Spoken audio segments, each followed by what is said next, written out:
His qualifying looks really impressive. Great job. From the soft to the medium. For sure, for Fabio, it's going to be also a bit with Martin. It's so hot, and in this track, finish. Mayo, thank you very much and best of luck. Thoughts from his team manager Wilco Zielenberg, who joins. Yes, of course. It's a very long race, but we are not sure if it lasts the race. So yeah, thanks, Simon. Thanks to Wilco Zielenberg. There are some, well, there were some blistering issues late on, full of tension. Pecco Bagnaglia's worst 6 over 35 seconds from the victory. He'll be hoping he's living the dream. It's been track overtake. It was only the crash from Marc Marquez. With danger as a very Jorge Martin sitting pretty. Luca Marini, latest up-to-date information from Michelin. In the last 7. That's why making news on the tyre front before it's like being able to gamble on the tyre choice. Not in championship contention. It's no barnstorming start from the world championship leader. And well, we just saw there a perfect illustration. 9th place. Aleix Espargaro's first lap is getting worse as he got yesterday. Bastianini runs wide. It is absolutely seen that early aggression. Make no mistake from Pecco. He knows he has to try and get clear air at the front of this. 4 riders in this Grand Prix that went for the soft rear. He goes down at turn 10. I was just about to say Marcellus, Luca Marini. Now then, this is the Fabio Quartararo running in 3rd place as Martin says. Espargaro, that's a rather disconsolate trudge through the gravel trap. So early problems for him.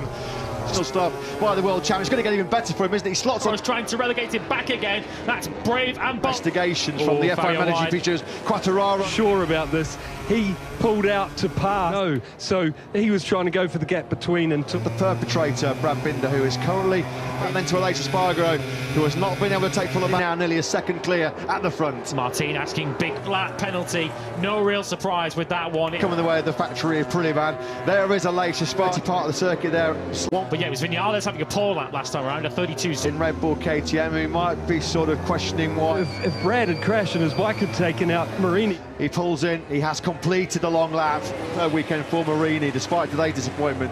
He's taken another look at the start and watch Martin left of a rocket launch off the line. We know that the challenge that was being posed and thrown at him by Vignale laps, even if it had stayed upright.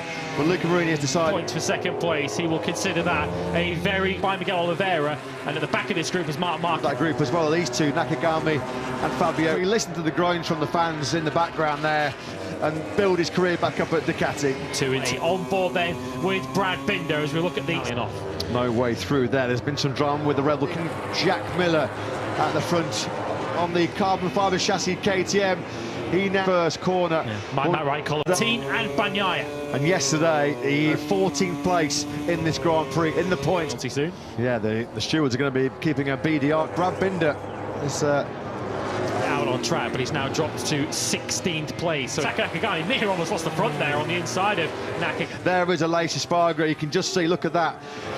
He was 0.6 of a second slower than Bang. One behind this pair that we're watching on track has got. Both the Aprilias actually look like they're starting to come under a little. A huge pendulum swing in this year's MotoGp. Takes lead. Bagnaia then up into 2nd place and Chase. One is going to linger in the mind for a good time if he doesn't win. He was on that soft front tyre. Was that all there? Jorge Martin. After his contact with Miguel Oliveira. Now the champion for Jorge Martin, especially if Pecco Bagnaia wins. 13 laps to go here with him. This is going to be a bitter pill to swallow. Aleix Espargaro is among the slowest. He's just done a 32 gravel track. Self-fear for Pecco Bagnaia. If he just stays in this second reading, grip and fire him over the high side.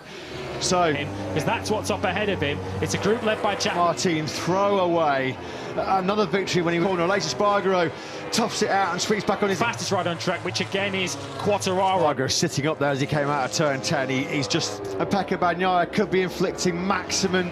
You just do wonder though now, he knows that Martin so valuable with Martin out of the action. Kicks off the fast fading Aleix Espargaro here. As I mentioned, to 14 runners. The only reason we've got 14 is he suddenly just set the fastest lap of the Grand Prix. 50-60% fitness with that double.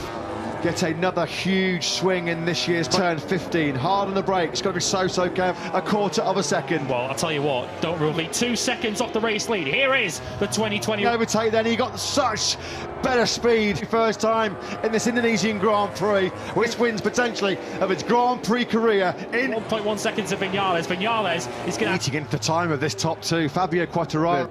Vinales in second place, but Fabio in front of him. But you're still going to be in it to win it, haven't you? And Alex Rins behind Bagnaia. He's not even losing a second a lap. And this is a guy who's going to be really taking the lead in the World Championship. Look at Quartararo. Vinales and Quartararo as we start a lap 23. much longer before getting past his former Yamaha team. Step the mark with it, and the Bagnaia, the gap has come back down again on this lap from a still lap off the race leading pace. It was a Quartararo can't qualify. Well, it is Vinales and Quartararo into turn 10.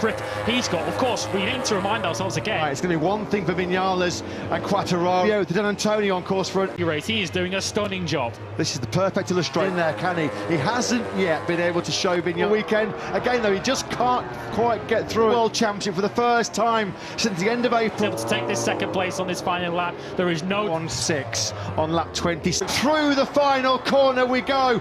Bagnaia. That was the ride of a world champion, having had 2 long laps, an eventful race for him. Points clear now in the MotoGP. Of this scenario when he woke up this morning here.